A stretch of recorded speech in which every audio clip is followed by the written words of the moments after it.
Bonjour, bienvenue sur ma chaîne. Là, je viens te parler de l'ascension. On a tous envie d'ascensionner. Et comment on fait pour ascensionner? Faisons simple. Les messages que je vais te donner sur cette vidéo viennent de mes guides hautement spirituels. Alors, comment fait-on pour ascensionner? D'abord, il faut comprendre que c'est nous qui avons voulu venir sur cette planète au départ et qui avons même participé à la création de cette galaxie et que nous sommes avant tout des parties lumière, des êtres de lumière. Nous avons voulu faire une expérience, c'est la genèse, c'est ça, c'est comprendre l'origine aussi de tout ce scénario qui se passe en nous, autour de nous et toutes ces vies antérieures que nous vivons. Il y a donc une raison. Nous avons été créateurs de cette galaxie avec d'autres, avec des grands êtres, pour pouvoir venir vivre des expériences. Et c'est nous qui avions fait le souhait de venir vivre ces expériences sur Terre. Voilà. Et ensuite, nous nous sommes perdus. Nous nous sommes perdus et ça nous a fait beaucoup de mal. Ça fait beaucoup de mal à nous, à des êtres que l'on a rencontrés, à des expériences que l'on a vécues. Et on s'est fait tous du mal ensemble, beaucoup. Et maintenant, on a envie d'arrêter. Alors, très bien. Et comment on fait? D'abord, il faut prendre conscience de nos vies antérieures, qu'elles se sont répétées les unes derrière les autres, parce que donc on avait des karmas à comprendre. Comment fait-on pour comprendre où on en est et si on a besoin encore de libérer beaucoup de karma, comme on dit, hein, de karma, c'est-à-dire en fait des expériences que l'on a vécues puis que l'on n'a pas compris et des scènes qu'on n'a pas compris, des émotions qu'on n'a pas compris, des émotions qu'on n'a pas mis en conscience, des actes, des décisions qu'on a prises et puis qui n'ont pas été forcément justes. Et donc l'idée c'est donc de retrouver ces mémoires et elles se réactualisent toutes seules dans nos vies. On n'a pas besoin vraiment de chercher en soi. Elles se réactualisent par des scénarios régulièrement. Tous les êtres qui sont autour de nous, ce sont des gens avec qui on a vécu aussi des vies antérieures. Et voilà, donc l'idée c'est toujours de retrouver la sagesse et le juste. Toujours retrouver aussi nos émotions et pouvoir les digérer cette fois et pas les garder dans le corps émotionnel, car quand on meurt avec le corps émotionnel. Et le corps émotionnel, il emporte avec lui, comme je l'explique dans d'autres vidéos, donc les mémoires non digérées. Donc pour pouvoir ascensionner, il faut digérer ces mémoires. Si on les garde avec nous, on ne peut pas ascensionner. Donc pour ascensionner, il faut digérer ces mémoires. Donc l'idée, c'est donc d'apprendre à se connaître, d'apprendre à connaître tous nos corps. Le corps mental, qui est différent du corps émotionnel, et qui est différent du corps physique, et qui est différent du corps spirituel. Donc il faut aussi déverrouiller donc nos chakras. Donc apprendre à se connaître aussi dans nos fonctionnements, nos émotions, dans nos différents corps. Et il faut apprendre à connaître nos différents chakras. Et comprendre aussi qu'ils ont été verrouillés. Qu'ils ont été verrouillés par justement des traumatismes. Et ça engendre évidemment des maladies parce que l'énergie ne passe plus dedans. Donc le but est de déverrouiller ces chakras pour pouvoir libérer donc les émotions bloquées à l'intérieur pour qu'elles puissent monter en conscience et puis pour pouvoir les digérer. Alors ensuite, comment fait-on? On a tendance à aller voir beaucoup de personnes, à aller voir des thérapeutes et on a raison bien évidemment, mais il faut être autonome aussi, il faut apprendre à le faire par soi-même pour déverrouiller donc les chakras. Comment fait-on? On se connecte à sa propre source. La source, elle est là déjà. Elle veut venir nous aider, notre source. Elle n'attend que cela. Mais nous sommes bloqués. Parfois, nous n'y croyons pas ou on reste bloqué que dans le corps mental. Donc, on a besoin d'ouvrir le cœur pour pouvoir aller rejoindre la partie lumière, notre partie spirituelle. Et bien évidemment, on peut s'aider des guides aussi. On peut leur demander de l'aide pour nous aider à retrouver notre partie lumière, notre source. Il faut savoir que Quand nous sommes à la source, quand la source peut venir en nous, elle nous enrichit, elle nous donne de bonnes idées, elle nous libère donc des mémoires, elle, euh, elle nous apprend à vivre d'autres expériences, elle nous guide, elle peut faire que notre vie sur Terre puisse être vraiment très très intéressante et passionnante. Et elle peut aussi nous permettre d'aider les autres. C'est-à-dire que nous pouvons après aider plus facilement les autres grâce à la source et grâce à notre cœur, grâce à l'amour. Car l'amour a une grande puissance. L'amour, c'est une énergie qui donne la vie, qui peut soulever des montagnes et qui peut donner forme aussi. Donc, il faut pour cela ouvrir le cœur, ouvrir son cœur. Mais ce n'est pas évident. Beaucoup de personnes pensent qu'elles ont le cœur ouvert. Comme je le répète souvent, je le répète souvent. Et souvent, notre cœur est devenu comme une pierre tellement il a souffert. Donc, il faut du temps, prendre du temps pour déverrouiller petit à petit tous nos chakras.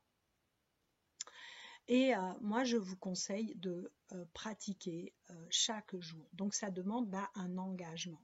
Ça demande à vous engager avec vous-même, avec votre source, avec des guides, pour pouvoir ouvrir et déverrouiller donc les chakras.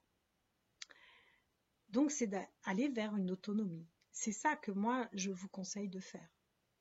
Alors, comment fait-on? Vous allez me demander encore un peu plus de détails et de précision donc pour ouvrir les chakras et les déverrouiller. Il faut donc apprendre à se détendre, à se relaxer, à prendre du temps pour cela. On peut utiliser la respiration. On peut utiliser la respiration et la relaxation. On peut utiliser aussi le son. Donc, quand on utilise la respiration, le son, la relaxation, évidemment, on se détend, on se relaxe. Et là, qu'est-ce qui se passe? Il va se passer que nos chakras vont pouvoir commencer à se détendre. Si on ouvre aussi le chakra du cœur en même temps, en ouvrant le chakra du cœur, on peut amener avec notre esprit l'amour du chakra du cœur dans les autres zones de notre corps. Pour pouvoir rentrer dans le corps émotionnel, on passe par le chakra du plexus au-dessus du nombril. 2 doigts au-dessus du nombril, il y a le chakra du plexus. Pour qu'il puisse s'ouvrir, il faut donc bien se détendre, il faut mettre la conscience et l'esprit dans le ventre, il faut respirer à l'intérieur, vraiment se détendre, en même temps se connecter qu'au guide en pensant qu'à eux, comme ça calme le mental où on se met un objectif vers les guides. Et en respirant tout doucement, on décontracte donc cette zone et d'un seul coup, le chakra va s'ouvrir en douceur. Quand le chakra s'ouvre, à ce moment-là, notre source, elle peut mettre de la lumière dedans. Notre guide aussi, hautement spirituel, peut mettre de la lumière dedans. Alors à ce moment-là, la lumière rentre dans tous tes méridiens. Elle rentre donc dans la zone dont s'occupe ton chakra du plexus. Donc elle va aller dans le foie, donc dans la vésicule biliaire. La lumière, elle va aller dans la rate, dans le pancréas. Et elle va aller commencer à ouvrir les portes. Et elle va commencer à mettre de la lumière pour enlever les schémas, pour nettoyer donc les émotions. Il se peut que quand tu fasses ça, justement, tu ressentes beaucoup d'émotions, peut-être une envie de pleurer. Alors tu y vas.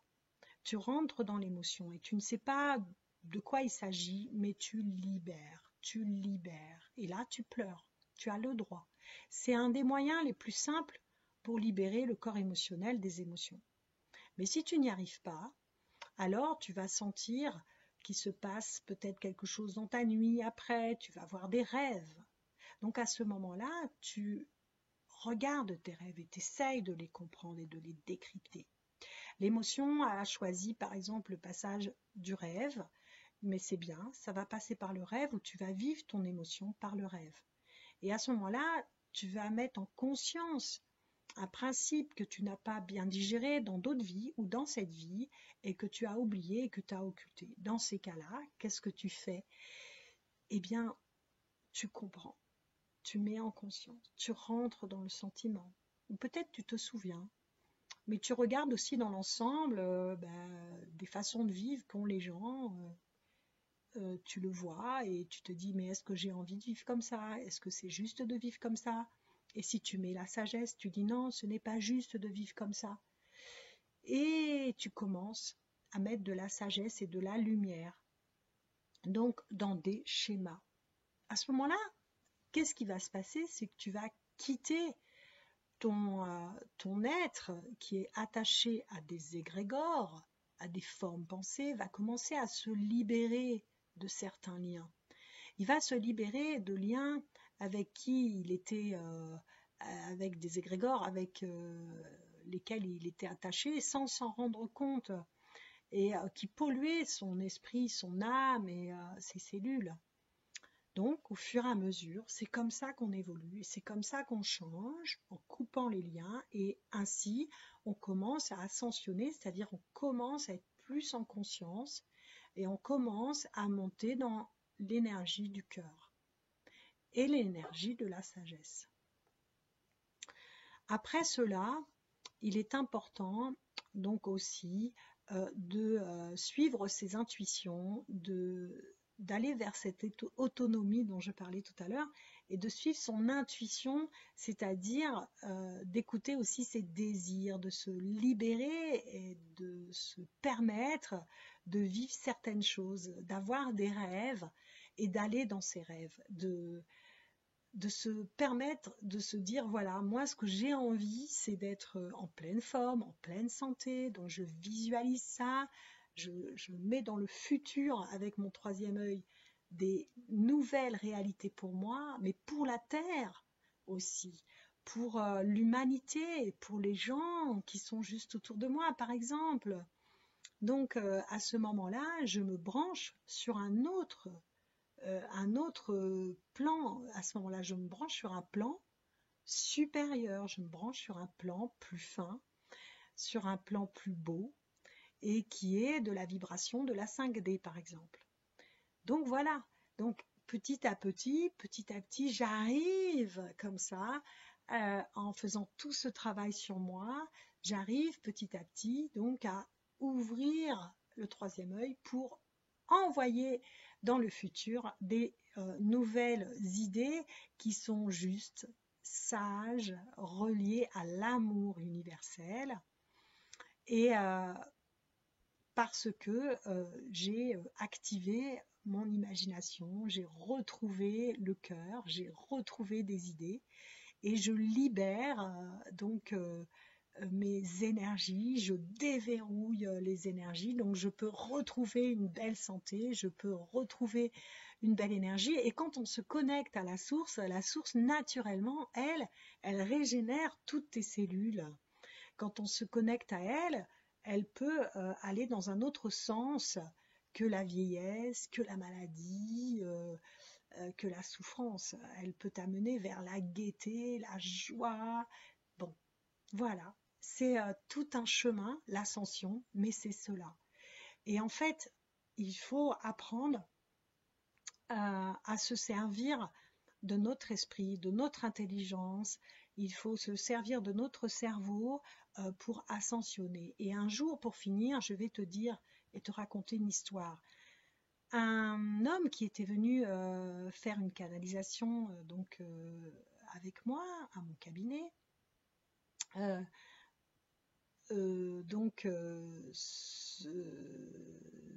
se met en connexion avec moi, avec Mère Marie, parce que c'était son guide hautement spirituel, c'était donc Mère Marie.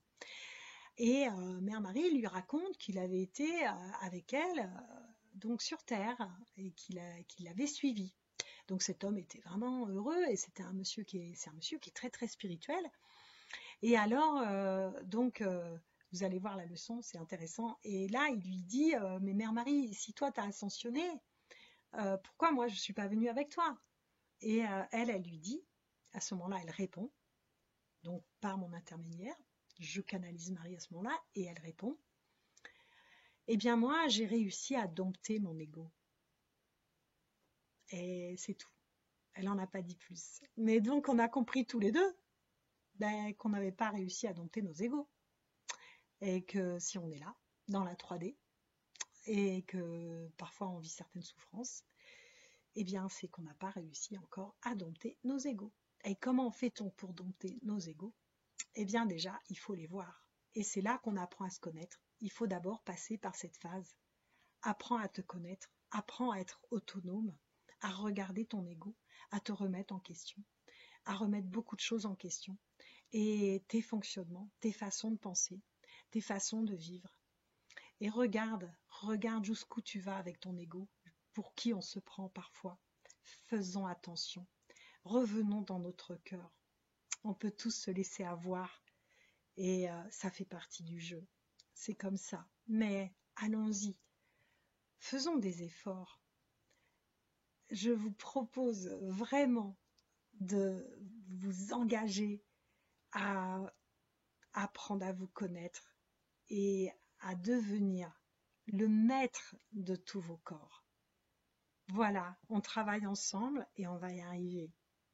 Je vous souhaite donc de bien travailler sur vous et rendez-vous à la prochaine vidéo. À bientôt. Merci de vous abonner, c'est très gentil à vous.